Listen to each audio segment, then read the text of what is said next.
आता आपल्या आवडत्या मालिकेचे संपूर्ण भाग मालिका प्रसारित झाल्यानंतर लगेचच पाहू शकता फक्त सन नेक्स्ट वर. भारतातील प्रेक्षकांसाठी मोफत सेवा.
आजचं जेवण लय टेस्टी होतं ना? हो ना, लय भारी. पण बिचारीला खायलाच नाही मिळालं. काय केलं तुम्ही हे? हवंय हवंय तुला जेवण? आमचं उष्ट देऊ, खातेस का?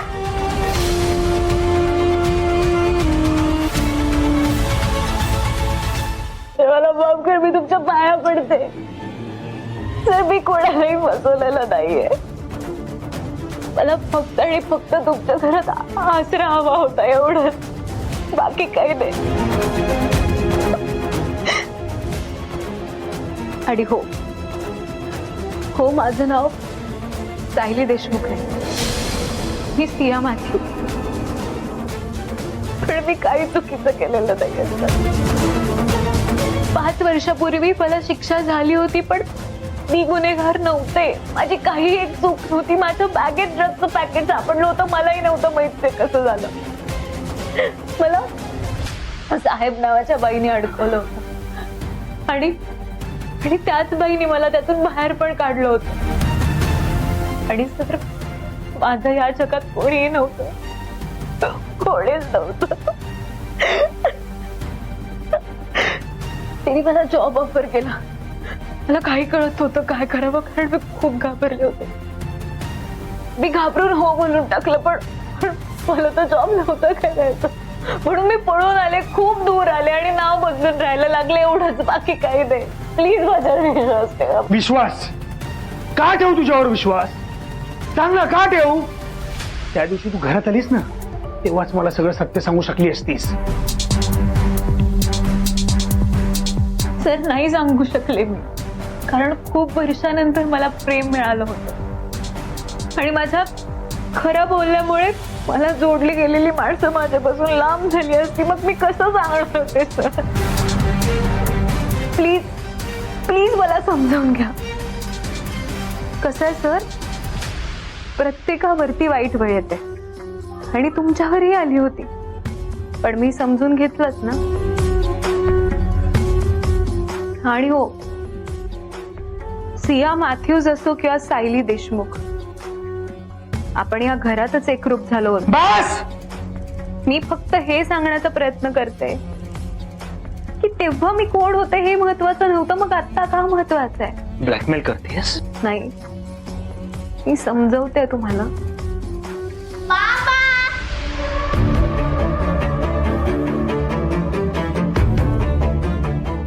आनंदाची बातमी आहे. आरोहला सायली आई म्हणून चालणार आहे. हो बाबा, तुम्ही सायली मावशीशी लग्न करा, म्हणजे ती इकडेच राहील माझ्यासोबत.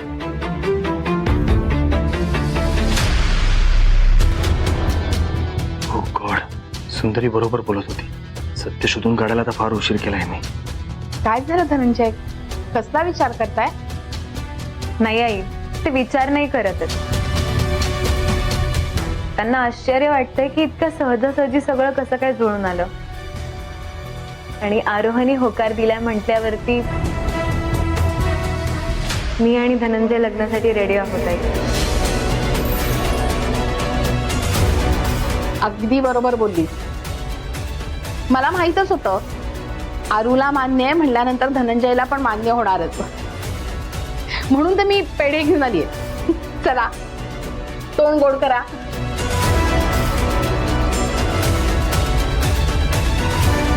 कॉंग्रॅच्युलेशन धनंजय.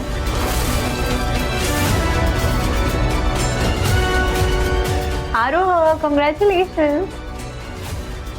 कॉंग्रॅच्युलेशन सायली.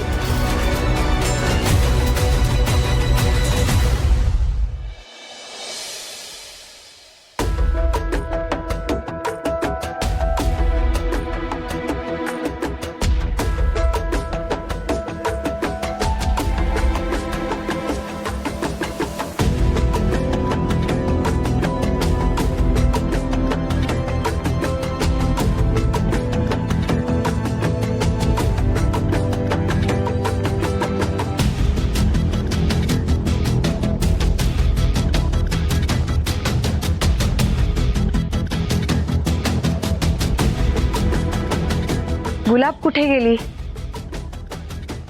अजून आली कशी नाही?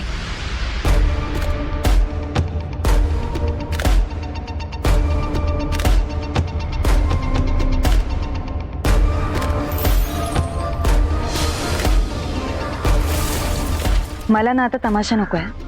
दोघी नाही सांगते. जेव्हा आम्हाला तुझ्यामुळे अटक झाली ना, तेव्हा आम्हाला आमच्या घरचे असंच म्हणाले, पण जेव्हा तुझ्या आदेशामुळे आम्हाला पकडलं ना, तेव्हा आम्ही इथे अडकलो. तुम्हाला माहिती आहे ना, तुमचे गुन्हे सुद्धा तसेच होते. हो, केले आम्ही गुन्हे. आणि आता तू आम्हाला अक्कल शिकवणार? स्वतः गुन्हा करून आत आलीस आणि रुबाब झाडतेस आमच्यावर. काय ग, तुझ्या डोळ्यात थोडी सुद्धा भीती उरली नाहीये? हा? पण आत्ता वाटेल भीती, कारण आम्ही दोघी आणि तू एकटी. तुझी ती गुलाब सुद्धा नाहीये तुला वाचवायला.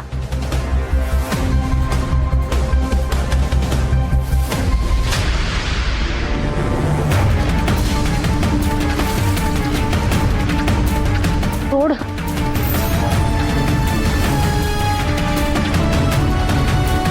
मी सांगितलं होतं ना, नका तमाशा करू. हौस आहे.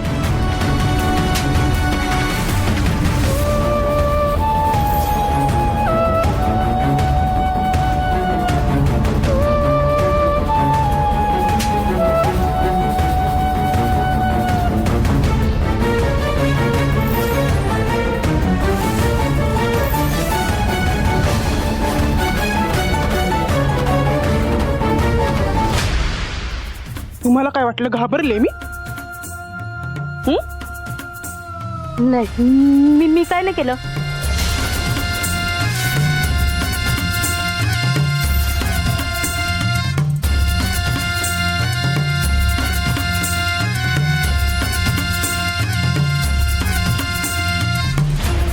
मी काय नाही केलं. तिची चूक होती. तिने आधी हात उचलला. काय सुरू आहे? काय रोजची नाटकं लावली आहेत का तुम्ही? सुनीता वनिता व आतमध्ये तुम्ही. चल तुम्ही पण निघा.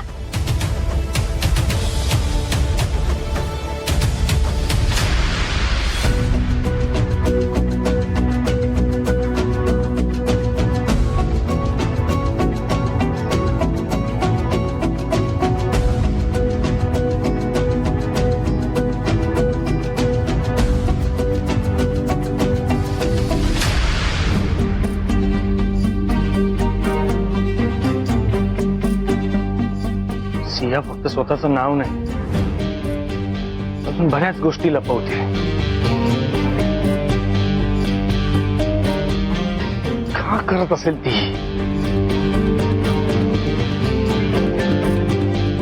नक्कीच काहीतरी मोटिव्ह असेल हिचा.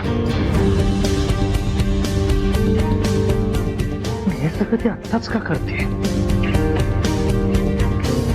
माझं आणि सुंदरीचं वेगळं होणं, त्याच वेळी तिचं माझ्या आयुष्यात येणं, नक्कीच एक डाव आहे.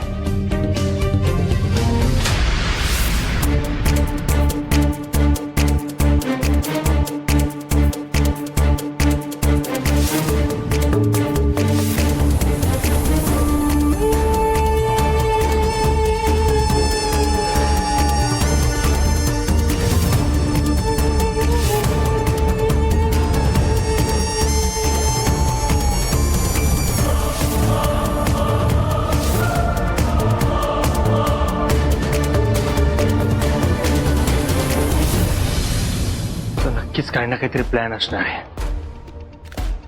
काहीतरी करावं लागणार. साधना आई आणि आरोला सांगितलं. नाही नाही नाही नाही नाही.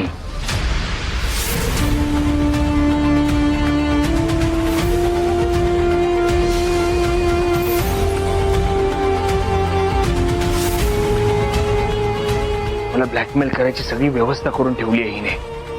काहीतरी मार्ग काढावा लागणार आहे. आरो तर तिला तर ऑलरेडी आई म्हणतोय आणि साधना आई तर तिला मुलगी म्हणून बसली आहे. सुंदरी जशी आमच्यापासून दूर गेली तेव्हा जो त्यांना त्रास झाला तो परत होऊ शकतो.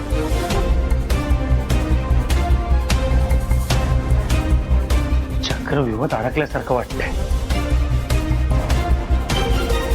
काहीतरी मार्ग काढावा लागणार आहे.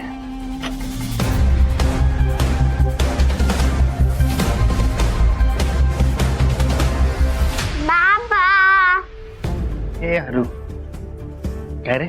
बस. बाबा काय टेन्शन आहे का? नाही रे, कसलं टेन्शन? एक विचारू? बोल ना. खरं खरं सांग, तुम्हाला सायली मावशी तेवढी नाही आवडत ना? तुम्ही मला तर नाही सांगत. बाबा आधी बरं होतं, जेव्हा तुम्हाला टेन्शन यायचं तेव्हा तुम्ही सुंदरी आईशी बोलून तुमचं टेन्शन फ्री व्हायचं.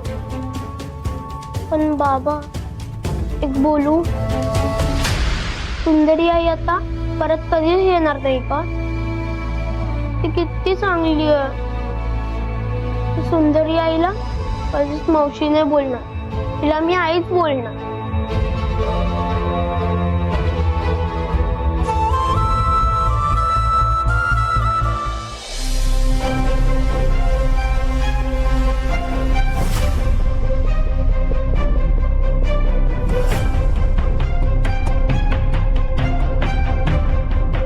कुठे गेले ते दागिने? दागिने सापडले नाही तर 5 लाख रुपये कुठून जमा करणार?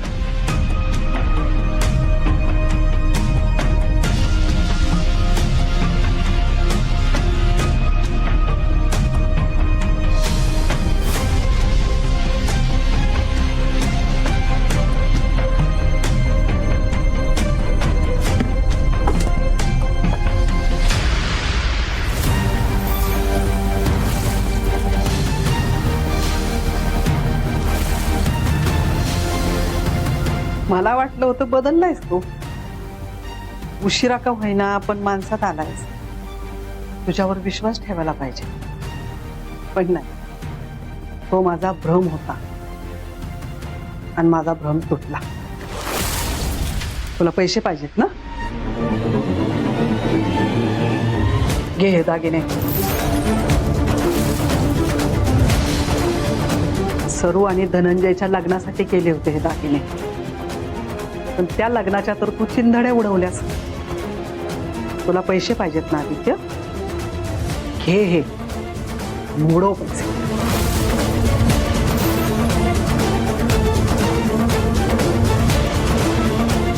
आता तू जे दागिने घेतलेस ना ते दागिने ठेव, कारण ते दागिने अनुने सावीसाठी करून ठेवलेत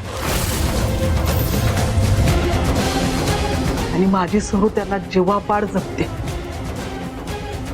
तेव्हा ते दागिने ठेव आणि हे दागिने घे आणि कर तुला जे काय करायचंय ते. चिंधड्या सुंदरी आणि धनंजयच्या लग्नाच्या माझ्या मनाच्या झाल्यात. कालपर्यंत तुमच्या नजरेत पडलो होतो, आता माझ्या स्वतःच्या नजरेत सुद्धा पडलो मी. हे बघा, मी आज वाईट काम करत होतो, पण खरंच सांगतो मी हे दागिने चोरत होतो, पण खरंच सांगतो वाईट कामासाठी चोरत नव्हतो, चांगल्या कामासाठीच चोरत होतो. माझ्या मुलीला दिलेलं प्रॉमिस पूर्ण करण्यासाठी मला सुंदरीला जेलमधून काढावं लागेल बाहेर. त्यासाठी केस उभी करावी लागेल आणि त्याला पैसे लागणार आहेत. 5 लाख रुपये तरी लागतील, म्हणून मी हे घेऊन जातो.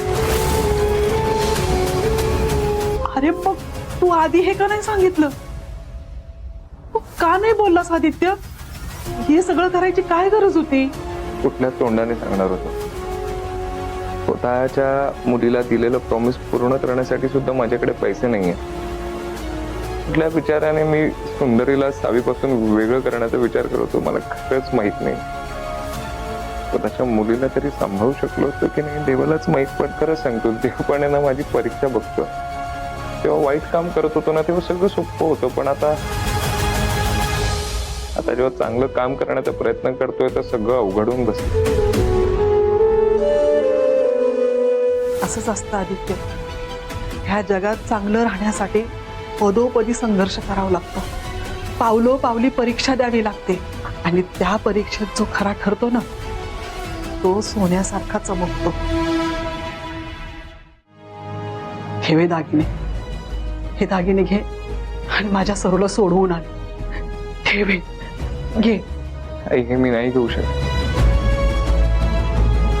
माझ्या मुलीला असं नको वाटायला की तिची इच्छा पूर्ण करण्यासाठी मी दुसऱ्या कोणाची तरी मदत घेतलीये किंवा चोरून पैसे उभे केलेत असं नको वाटायला. हे बघा हे दागिने घ्या तुम्हीच ठेवा मला नकोय. मी मी मी काहीतरी मार्ग काढेन. माझी परीक्षा आहे नाही ते माझी परीक्षा फक्त मी मी मी काहीतरी करून हे हे हे सांभाळून ठेवा. आणून नाही ठेवलेत ना हे सावीच्या लग्नासाठी. हे हे सांभाळून ठेवा. मी मी मी काहीतरी करतो. मी आलो. आदित्य आदित्य आदित्य तुझा फोन आहे.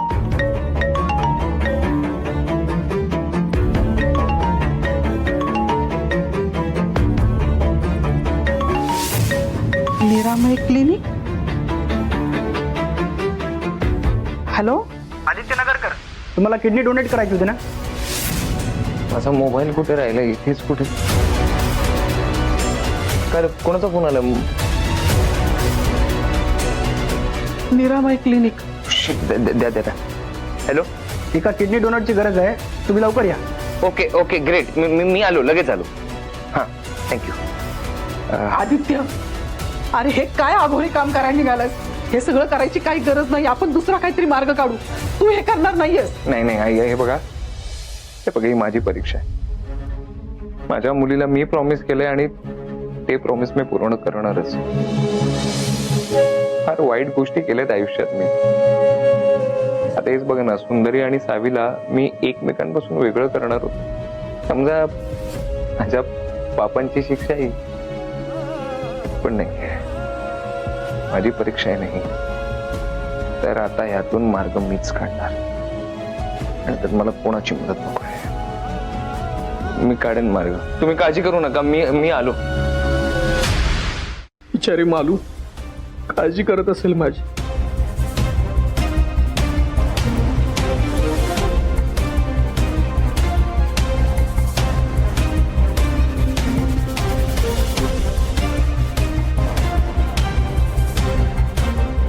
आले परत तेच विचारायला.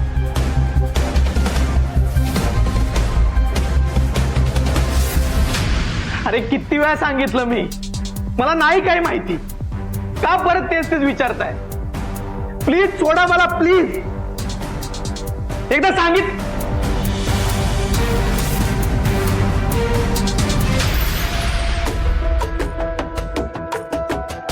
गुलाब आणि सुंदरी तुम्ही दोघी इथेच राहा. कोणी तुम्हाला त्रास द्यायला येणार नाही. आणि गुलाब आराम कर जरा.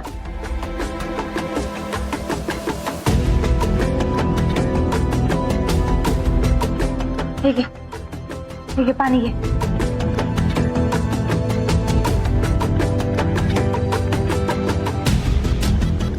मी काय म्हणते, काय गरज होती भांडणात पडायची? मी बघून घेतलं असतं ना. आता उगीच त्रास सहन करावा लागला, तुला भोगावं लागलं. हे भोगलंय असं लय काही भोगलंय मी. देवानं माझं आयुष्यात भोग म्हणून माझ्या नशिबी मारलंय. तुला मी मदत केली ती यासाठी की जी बाई आपल्या मुलीशी बोलायचंय म्हणून रडत रडत कुणाच्याही पाया पडू शकत असेल ती बाई कायद्याच्या नजरेत गुन्हेगार आहे. माझा नाही. जिचं स्वतःच्या मुलीवर एवढं प्रेम आहे. मला माझ्या मुलीशी बोलायचं. मला गरज आहे. प्लीज मी तुमच्या पाया पडते. मला फोन लावते प्लीज. ती गुन्हेगार असूच शकत नाही. आणि एक सांगू, मला तू माझ्या लहान बहिणीसारखी वाटली. मी लई दुनिया बघितली. अगं कसली कसली माणसं बघितली. एका नजरेत ओळखते मी कोण खरंय आणि कोण खोट आहे. ज्या दिवशी मी तुला पहिल्यांदा बघितलं ना, तेव्हाच मला वाटलं हिला कोणीतरी अडकवलं. ही गुन्हेगार नाही. पण आज तर मी गुन्हेगार म्हणूनच आली ना. अगं असतात प्रत्येकाची काही कारण. तशी तुझी होती. तुलाही माईनेच अडकवलं ना.